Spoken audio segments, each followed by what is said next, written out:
Reports के मुताबिक दाऊद इब्राहिम को कराची के एक अस्पताल में भर्ती कराया गया और उसकी हालत गंभीर बताई जा रही है। सुनने में तो यहां तक आया है कि हाफिज सईद भी डर के मारे खून के आंसू रो रहा है। दाऊद इब्राहिम को किसने जहर दिया और पाकिस्तान में आतंकियों को कौन मार रहा है, इस ये आप और आपका मीडिया तो कहते रहे हैं, मगर कोई मुसद्दिका इतला आज तक कहीं दुनिया में सामने नहीं आई है। कभी कोई उसकी तस्वीर, कोई क्लिप या कोई वीडियो जो उसकी प्रेजेंस पाकिस्तान में शो कर दे, वो कभी नहीं आई दुनिया की किसी। आप लोगों ने तो कंफर्म ओसामा बिन लादेन की मौजूदगी भी पाकिस्तान में नहीं की थी। तो आपको बता दें कि जिस वक्त कराची से खबर आई कि दाऊद इब्राहिम को जहर दिया गया है, लगभग उसी वक्त कराची के कई इलाकों में अचानक लाइट चली गई। कराची में अंधेरा छा गया। ये रा की साजिश है या ये पाकिस्तान के अंदर किसी की साजिश है, या ये एक वैसा ही कत्ल है जैसे कई एक कत्ल पाकिस्तान के अंदर गलियों में और चौराहों पर और चौकों में घुस घुस के कोई लोगों को मार रहा है? क्या ये उसी में से एक कत्ल है? दाऊद इब्राहिम इंडिया का मोस्ट वांटेड दाऊद इब्राहिम, और साथ ही साथ 2011 में एफबीआई लिस्ट के मुताबिक दुनिया के तीसरे नंबर पे most wanted terrorist Dawood Ibrahim, जो कि कराची में खबरों के मुताबिक मौजूद था, उसे किसी अननोन पर्सन ने जहर दे दिया है। अंडरवर्ल्ड डॉन, दुनिया का सबसे बड़ा डॉन दाऊद इब्राहिम हॉस्पिटलाइज है और अस्पताल में इसलिए उसको दाखिल किया गया है क्योंकि उसको जहर दिया गया। दाऊद इब्राहिम को आपने रखा हुआ है, ओसामा बिन लादेन को आप रखने चाह रहे हो। आप क्या इमेज फेस कर रहे हो? सिर्फ एफएटीएफ की बात नहीं, दुनिया में क्या इमेज आप पेश करना चाह रहे हो? यूनाइटेड नेशन वर्ल्ड बॉडी है, उसके द्वारा रिस्ट्रिक्टेड आदमी को आप अगर ये रखना चाहते हो। आप कुछ समय के लिए कराची, लाहौर, रावलपिंडी और मीरपुर खान जैसे इलाकों में इंटरनेट चलना बंद हो गया। बता दें, पाकिस्तान मीडिया के सूत्रों से यह खबर मिल रही है कि अब आईएसआई और पाकिस्तान सेना ने मीडिया पर दबाव बनाया है। दाऊद इब्राहिम से जुड़ी किसी भी खबर को नहीं दिखाने का दबाव बनाया गया है। भारत सरकार ने बकायदा डोजर सौंपा, जिसमें बकायदा उसकी टेलीफोन बिल्स थे, वॉइस सैंपल्स थे, ये सब बताया था कि पाकिस्तान में वो कहाँ रह रहा है। मर चुका हो। इंडिया के दुश्मन एक एक करके कैसे मर रहे हैं, ये भी उसमें था। ये दाऊद इब्राहिम अब जैसे बोलते हैं कि टारगेट पे तो था, नो डाउट अबाउट इट। कितनों के टारगेट पे था हमें नहीं पता। घर के अंदर घुस के कैसे मारा गया? तो जब जेल में जहर दिया जा सकता है तो घर के अंदर भी जहर दिया जा सकता है।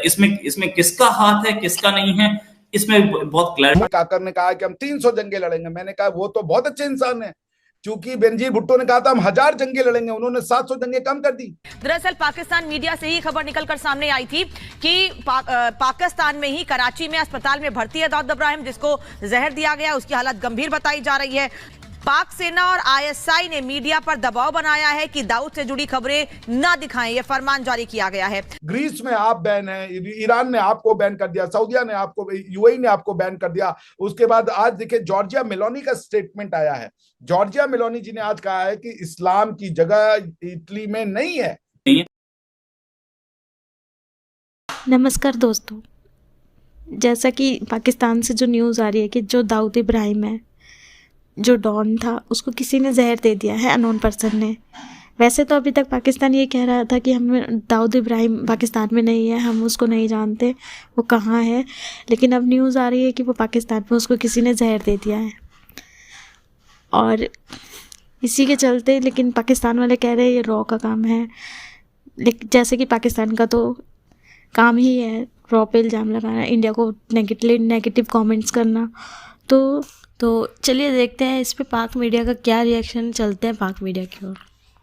एक बहुत ही हैरान कर देने वाली और शायद पाकिस्तान को आने वाले टाइम में परेशान कर देने वाली खबर इस टाइम पाकिस्तान के सोशल मीडिया में, ना सिर्फ पाकिस्तान के सोशल मीडिया बल्कि इंडिया के मीडिया पे भी बिल्कुल गर्दिश में है कि दाऊद इब्राहिम इंडिया का मोस्ट वांटेड दाऊद इब्राहिम, और साथ ही साथ 2011 में एफबीआई लिस्ट के मुताबिक दुनिया के तीसरे नंबर पे most wanted terrorist Dawood Ibrahim, जो कि कराची में खबरों के मुताबिक मौजूद था, उसे किसी अननोन पर्सन ने जहर दे दिया है। इस खबर के ऊपर पाकिस्तान के लोग बहुत हैरान हैं। पाकिस्तान की मीडिया को खामोश करने की कोशिश की जा रही है और खबरों के मुताबिक पाकिस्तान में सोशल मीडिया, यूट्यूब, ट्विटर, इस तरह की तमाम चीजों को वक्ती तौर पे ब्लॉक कर दिया गया है। इसी हवाले से बात करेंगे। अभिषेक मिश्रा साहब हमारे साथ मौजूद हैं, किसी तारुफ के मुहताज नहीं है, पीएचडी स्कॉलर हैं। हेलो सर, अस्सलाम वालेकुम, नमस्ते। हेलो एंड नमस्ते एंड अस्सलाम वालेकुम। आपको भी, आपके सारे दर्शकों को। शोएब, आपके साथ आके वापस से बहुत अच्छा लग रहा है, और सबसे पहले तो आप बहुत ही हैंडसम लग रहे हैं। Nice choice of the suit. Thank you sir, thank you. Sir क्या कहना चाहेंगे इस टाइम? मतलब ये है कि पाकिस्तान में खलबली सी मची है, एक परेशानी सी है कि क्या फिर से FBI की ग्रे लिस्ट में जाना पड़ेगा, या फिर से हमें वो तमाम परेशानियां, वो तमाम इल्जामात अपने सर लेने पड़ेंगे जो पास में हमें हमारे ऊपर थे? क्या कहना चाहेंगे? दाऊद इब्राहिम की जो खबर है, जाहिर बात है इंडिया में भी इस टाइम वो गर्दिश में है, पाकिस्तान में भी उसके ऊपर बात की जा रही है, आप क्या कहना चाहेंगे? देखिए, शोएब, दाऊद इब्राहिम या किसी इंडिविजुअल की बात नहीं है। दाऊद इब्राहिम को बढ़ाया गया, इधर से भी यहाँ की पॉलिटिकल शक्तियों ने, फिर आपकी पॉलिटिकल शक्तियों ने उसको अपने यहाँ रिफ्यूज दी। क्वेश्चन ये है कि क्या पाकिस्तान दाऊद इब्राहिम जैसे लोगों से आइडेंटिफाई किया जाना चाहता है? क्या पाकिस्तान किसी ऐसी शक्ति से या ऐसे लोगों से जुड़ना चाहता है जो आपने खुद बताया यूनाइटेड नेशन में वो टेररिस्ट लिस्ट में है? वो नॉन नार्कोटिक्स का बंदा है। नार्कोटिक्स से कितने लोगों की जीवन जाती है, चाहे वो हिंदू हो, मुसलमान हो। आपके यहाँ भी ड्रग्स एक बहुत भयंकर प्रॉब्लम है। क्या वो बच्चे मुसलमान नहीं? क्या वो बच्चे पाकिस्तानी नहीं? ड्रग्स हमारी तरफ पाकिस्तान, पंजाब में भी बहुत बड़ी प्रॉब्लम है और भारत के अन्य राज्यों में भी बहुत बड़ी प्रॉब्लम है। तो क्या हमारे लिए वो एक परेशानी का सबब नहीं? क्या हम जुड़ना चाहते हैं ऐसे लोगों से? क्या इनकी अचीवमेंट है? आप ये बताइए कि what is their achievement for these people? No achievement. इनको क्यों आप अपने साथ रखना चाहते हैं या इनके साथ क्यों आप आइडेंटिफाई होना चाहते हैं? कोई रीजन नहीं होना चाहिए। बात रही कि FATF की, अगर पाकिस्तान इन्हीं लोगों से जुड़ा जाता रहा, पाकिस्तान ने अपनी आइडेंटिटी दुनिया में ये बना दी है कि वो आप चाहे कहीं चले जाएं, पाकिस्तान को लेकर के एक परसेप्शन तो बन गया है ना कि ये दुनिया के जो सबसे समझ लीजिए कि विलेन टाइप के लोग हैं, उनके साथ पाकिस्तान जुड़ता है। ये पाकिस्तान को डिसाइड करना है कि पाकिस्तान की इमेज क्या बनानी है, एक साइंटिस्ट की, रिसर्चर की, दुनिया में हर किसी को प्यार करने वाले देश की, या सब में कमियां निकालने वालों की, सबको बर्बाद कर देने वालों की?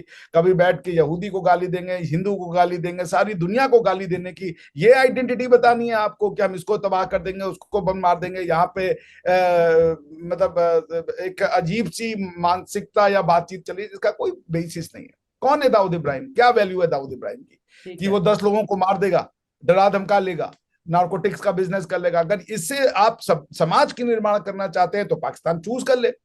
ये पाकिस्तान का समाज दाऊद इब्राहिम बनाना चाहते हैं आप, या पाकिस्तान के समाज में आप जो आपके वो न्यूक्लियर साइंटिस्ट थे, या सॉरी वो जो जिनको नोबेल प्राइज भी मिला, डॉक्टर नहीं, वो जिनको नोबेल प्राइज मिला, आपके क्या नाम? हाँ, डॉक्टर अब्दुल सलाम आप बनाना चाहते हैं? क्या बनाना चाहते हैं समाज को, ये आप डिसाइड कीजिए। समाज के लिए क्या आपका वो है जो विजन है?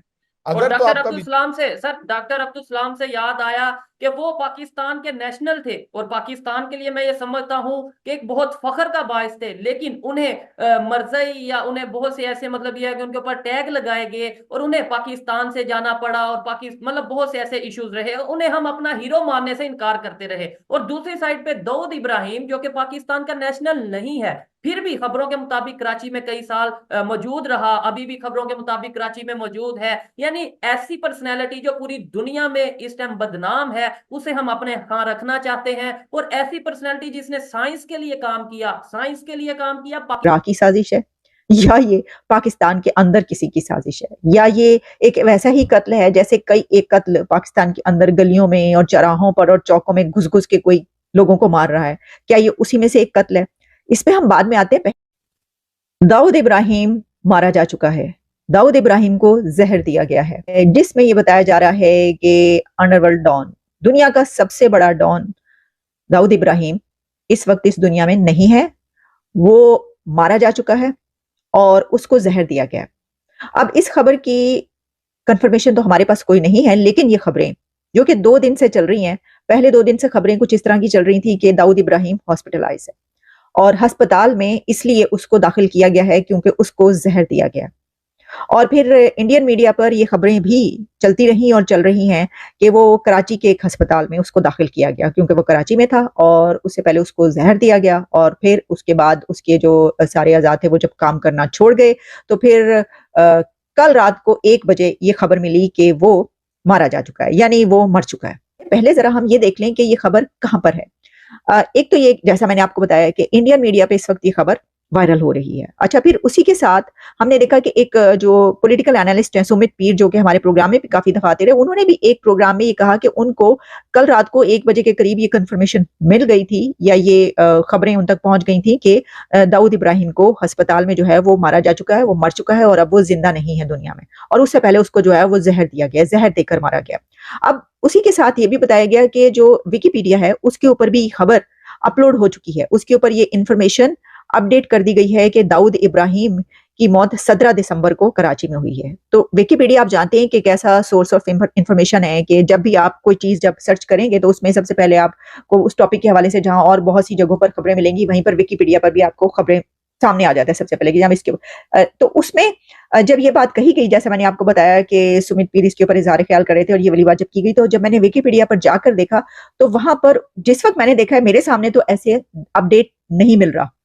तो हो सकता है कि क्या रीजन टू रीजन इसको अपडेट किया जाता है, हर जगह पर ऐसा चल रहा है विकिपीडिया पे, या उसको अपडेट किया गया था और उसको डिलीट कर दिया गया, या क्या है, इसके बारे में मेरे पास तो कोई मतलब ऑथेंटिसिटी में इस बारे में नहीं बता सकती। लेकिन ये बताया गया कि जनाब वो जो है वो विकिपीडिया पे भी अपलोड कर दिया गया कि 17 दिसंबर को कराची में उसकी मौत हुई है।